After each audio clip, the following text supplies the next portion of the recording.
In a nearby village called Ohanzi lived Mabel in a low-roofed house with her parents.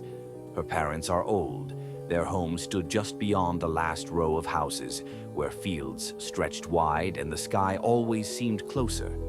The walls were worn, the wood smooth from years of touch, and the door creaked in a way that felt familiar, like a voice clearing its throat before speaking. Every morning, Mabel rose before the sun. She would feed the chickens that gathered around her, and her parents would watch her and smile. Her hands were often dusted with dark soil, the proof of a life lived tending, building, and caring. Her mother sat near the window, sorting lentils slowly, carefully. She hummed as she worked, sometimes a tune from her youth, sometimes one she invented on the spot. And her father would take Mabel along on his evening walks. They smiled and chatted as they walked holding hands.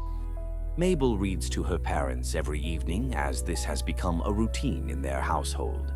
The village itself was small, and it told the time by sound. The bell at dawn, the well at noon, the crickets at dusk. Everyone knew everyone, and everyone knew Mabel.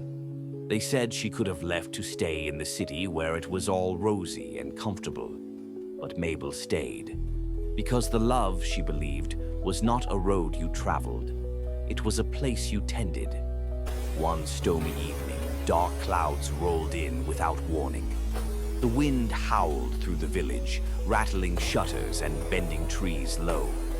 Then suddenly, all power went out. The village fell into darkness.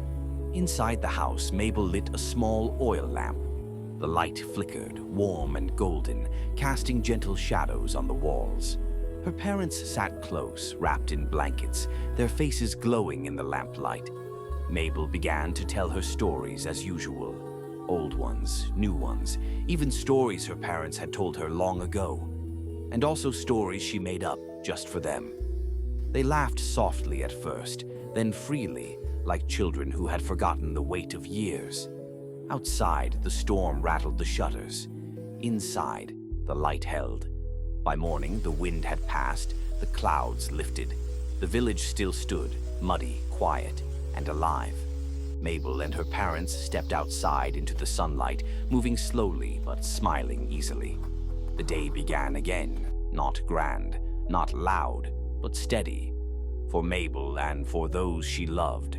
This was the true essence of her existence, to see those she loved always happy,